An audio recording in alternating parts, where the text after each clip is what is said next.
I was chatting to my next guest, or my first guest today, and I was just thinking a way of introducing him. But so what I'll do is I'll kick off and say welcome to the studio, Paul. I'm talking to Paul Mason, and he is a very interesting chap. Somebody said go along to a certain shop in Chapel Street, and you will meet Paul Mason. So I hurried along to find he was having a book launch. And so essentially he's come in to talk about his book, which is The Beatles, Drug and Mysticism and India. But I've looked him up, and he's got an interesting past. You've done a lot of travelling in India, haven't you, Paul? Oh, hi, John. I haven't done that much travelling, but I did a lot then. I hitchhiked from Britain all over the world to get to India. Yeah. I took, if you look at a globe, I took just about the longest way that you could have gone. But it was really fascinating. Yeah. Yeah. What I mean, apropos of hitchhiking, it's quite interesting because I've kind of been, hitchhiking has gone out of fashion, hasn't it, really? Not many people hitchhike as many as they used to. Well, I hitched because of the circumstance. Yeah. An air flight was just out of the question. Yeah. And even like jointly paying for a van or something was out of the question. So it was either a question of sticking out our thumbs or staying in England. Yeah. And it, as I say, it was a fascinating experience. I met such a wonderful load of people and went to a wonderful load of countries. But yeah, it was dangerous. I wouldn't necessarily say that hitchhiking was a safe thing, but it wasn't either then. It's not that it's become unsafe now. No, it was unsafe then. I have to correct that. Yeah, it just resurfaces every now and again. Somebody does a bit of hitchhiking, writes a book, and it comes back. It gets a bit amusing. Anyway, but earlier on when I was talking to Paul, I said, "Were you a disciple?" And of course, he gave me a dagger's look because he does practice transcendental meditation, which is it's not like a religion, is it? Really, I think that's what we were saying. Yeah, not at all. I'm defensive about it because that's one of the problems that transcendental meditation has been afflicted by over the years. That people kind of think it's some Indian faith or Indian religion or something. It couldn't be further from the truth because it's a very easy practice. I practice it twice a day. I just sit down and meditate. Do you know what? I don't even think about meditation normally. I don't know that I could have a really serious chat about it. I just do it, and that means relaxing to a point where I get to a feeling, hey, I've sat down for long enough. I'm ready to get going. It's just a very practical adjunct to my life, really, and I would recommend it. Great. Well, you've got a publication out, a book, as I said earlier, Beatles, Drugs, Mysticism in India. But you have written other books, haven't you? Yes, I think I've written about a dozen full-blown sort of publications. 2 or 3 of them haven't actually gone into paper form yet. But I wrote. I've done a bit of writing. This is my biggest project so far. I suppose I always wanted to write it, but I didn't feel I had the stamina or all the facts. And jumping to what inspired me, I actually heard that Donovan was playing locally, and simultaneously I was also offered very cheap lodging at Tregenna Castle Hotel, and I couldn't justify going on holiday all the way to St Ives from Penzance. And I wasn't quite sure about seeing Donovan because he was big in the 1960s, as you know, Catch the Wind, Mellow Yellow, all those hits. But I didn't know quite how I'd get on seeing him in St Ives. But the idea of having a cheap hotel at Tregenna, I always wanted to see Tregenna. And I ended up meeting the man, and it got me thinking afterwards, his connection with the Beatles, his connection with meditation. I felt somebody ought to write it out. So I contacted a friend of mine who'd already written a book about the Beatles, and he just didn't seem to have the stamina for it. And what with one thing and another, I took on the project, and it was absolutely huge. There's so many people. who were part of the Beatles' lives.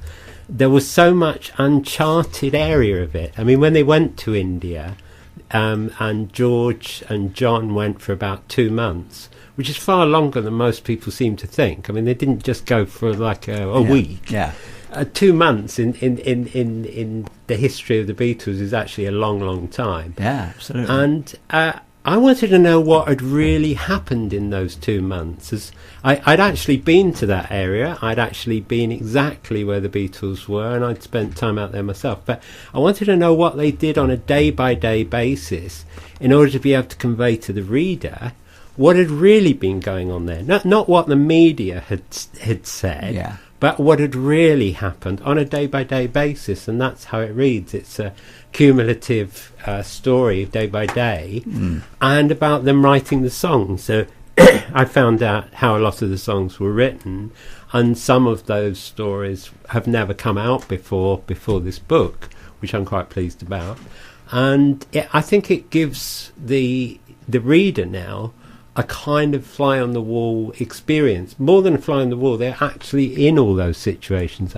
I've been lucky enough to get tape recordings of actual conversations between the Beatles and Maharishi and other people. So, I've transcribed those very faithfully. So you can actually hear what they were talking about. It's not my opinion. The book is not about what I'm saying about the Beatles. I've let them tell their own story. Yeah. And their friends. Yeah, I've let them tell the story too. Yeah, great.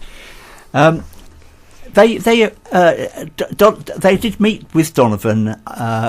Did they meet with Donovan in India, or did they? They were already very close friends close because friends. they'd all been pop stars and they all hung out together. And actually, Donovan helped Paul McCartney write some of his songs a little bit here and there. Threw in the occasional line to help him. In fact, Paul had gone deliberately round to Donovan in the middle of trying to write Yellow Submarine, and sort of said, "Look, having problem with this, Don, can you help me?" So they were close mates. Yeah. And after the Beatles took up Transcendental Meditation in August 1967, Donovan was very quick to find out and learn himself. And he ended up joining them in India. He wasn't out there as long as them, but he was very committed to it. And on the sort of pop side of it, they all played a lot of music together. Which was creative. And what would you do in the evenings out in India of an Indian evening? You sit around. What would you do? Well, I've heard some of the recordings. It's really nice. Yeah. And especially the ones of Donovan and Paul Horn, the jazz flautist playing. Yeah. It was a very nice environment, and we all kind of missed it. They were making a movie of it, which has never surfaced. Right. Paul Horn had already decided to make a movie of this teacher training course. Yes. Because they actually didn't go to India just to have a chat with Maharishi. They went ostensibly to become teachers of Transcendental Meditation, which I can't see them ever having been. Do you know? No. I can't see them as teachers. I see them as pop stars, right? But they were lucky. There was a fair few musicians playing, and I think this fermented this songwriting, which was very prolific at that time, and they then produced the Double White album afterwards, and tons of material has been coming out over the years since. On their solo albums you get another track that's resurfaced that was written all that time ago. Of course there was a didn't Paul McCartney buy back it was owned by Sony or something, wasn't it? Their backlog. I believe so. He's got a few business problems. Yeah. But we all envy him those problems, don't we? Really? Yeah. So how old were the Beatles when they went out to India? Because one of the amazing things I find, certainly with that whole era, was the amount of experience that people packed in a very short space of times. Well, without checking on my book, because I don't have everything in my head, I'd say they were in their mid-20s. Yeah. They had a lot of experience, and some of it they wanted, and some of it was visited upon them. I mean, part of the this story is the influence of drugs on them. I wasn't sure whether I wanted to include that strand in the story, but I realised more and more as I was researching it that I had to talk about it because it was so much part of their experience. Not only had they taken pet pills and been turned on to pot by Bob Dylan, but the dentist, George Harrison's dentist, had actually spiked their drinks with LSD, which was a totally unknown drug to them and most of the community at that time, which must have been pretty shocking. It would be shocking enough to them had they been warned and had they been told what was going to happen to them, but they didn't know. No. And after surviving the experience, I mean, the funny bit about that was that at the end of this experience, when everybody had gone to bed, John Lennon stayed up all night, believing that he was driving the submarine that they were all going along in, and that it was hovering over George Harrison's extremely high security wall. So I don't know if that's got anything to do with Yellow Submarine, but they there after this, you could say, pretty devastating experience. Instead of suing them, instead of reporting their dentist to the police, they actually tried to find more LSD in order to take it themselves. So, but it did have a big impact on them. And I mean, the whole sort of drugs culture of the 60s was having a big impact on everyone, whether they took the drugs or not. So I couldn't really leave that out of the book. No. Again, I haven't made any allegations about them. I've let them do the talking about their own experiences of that. Yeah, because I think it was Timothy Leary who, the great advocate of psychedelics back in the days in the 60s. He used to say you shouldn't take LSD without being trained to take it. Yes, something like that. Which a lot of people would just buy it on the. I can't see that going down very well with the average. No, I know. Hellraiser. Yes, but no, he was serious about it, and in fact, John Lennon picked up on that dictum, and he actually read some of Leary's quotes on there, of which he actually wrote a song about, "Tomorrow Never Knows," which is arguably one of the Beatles' most interesting pieces of music ever made. Yeah. And it was on that track that Paul McCartney tried playing loop tapes. He made all these loop. How can you explain to somebody who doesn't know? But a loop of tape, which just kept going round. And he brought them in from his home. He brought, I think, about a dozen of them in a carrier bag, and got the personnel at the studio to go onto all these tape machines and play all these loops.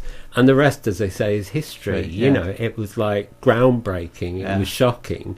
And people are still playing that, going, oh, wow, this is amazing. Yeah. Well, it was great. That was the beginning of that era of all those interesting playings with sound like phasing, wasn't it? I think it was called, which is where the drums, instead of a kind of simple crack, it's a and turning them backwards as well. Yeah. I'm still into all that, to be honest. Oh yeah, well, it's still. I like see. it. Part of it now is almost commonplace. Yes, it's another technique. It was innovation then, and now it's commonplace. I find it fascinating when I listen to adverts that have got songs on, which at the time were really quite rebellious. Challenging the rigours of life and society, and now they're selling sofa beds or something. Sure. Yeah. So, if you did a launch in Penzance, have you done any other launches? Are you doing any other? Well, sales to be pitches? honest, it was such a lot of work to produce the book. Yeah. I mean, getting the photographs. There's dozens and dozens, actually hundreds of photographs in it, which I've had to source. I had to source the information from all over the planet. It sounds like I'm talking it up, but it was, for 1.5 years, an extraordinarily demanding project. Yeah. And I had to see a finish to it. There was a deadline. I had to stop one day and say, that's it. And on that day, I just sort of fell apart. And I thought, I'm going to have a nice break. and I'm still on that break, John. So I haven't done very much to promote it. It was just incidental. Vaughan Warren at Alcove suggested it, and I thought, it'd be good to do it. But these days, John, the thing is that if you bring out a book, it comes out anyway, regardless whether you launch it or you talk about it. The internet is such that all the keywords and that, Google pick them up, Amazon pick them up, and you start getting pelted in your email to buy this product or that product, and hopefully they're already pelting you to buy this product. But seriously speaking, I don't mind. I just wrote the book because it needed to be right. It was the book that I'd always wanted to read. It sounds odd, but I was always aware that this period was never properly researched or written about. And that's really why I wrote it. And now it is. People can find it for themselves. I mean, I'm glad to be talking on the radio here, but otherwise, those people in Iowa, in the States, or in Kentucky, it'll take a bit longer for it to seep through and for them to find out. And so be it, you know. So if somebody wants to get hold of a copy, Paul, how do they do it? Locally, they go and see Vaughan and Melanie at Alcove in the arcade, Chapel Street Antique Market here in Penzance. But otherwise, Amazon's good, or really any bookshop. At the moment at Alcove, they're offering 20% off. Is that okay to say that? But I think it's freely available. It's on all the Amazons, and that's where people. I'm not any advocate for buying online, but it's what people do, and that's the feedback that I get is people buying on there. I'm more happy that they go to a regular bookshop and they're actually going to ask for it. But it should be available everywhere. Yeah, great. Okay, well, thanks very much, Paul. That's really great. I'm sure you've got lots of other interesting stories. So what I suggest is we keep in touch. And I'll invite you into the studio again, and you can tell me some more, perhaps your hitchhiking exploits. Brilliant. That would be great. Lovely. Well, thank you very much, Paul. That was really excellent. I've yet to read it, and I've already got my man who's going to do a review for CoastFM, which we will read out and we will publish on our Facebook page. Brilliant. Well, thank you for having me, John. My pleasure. Hey, hey. West Coast.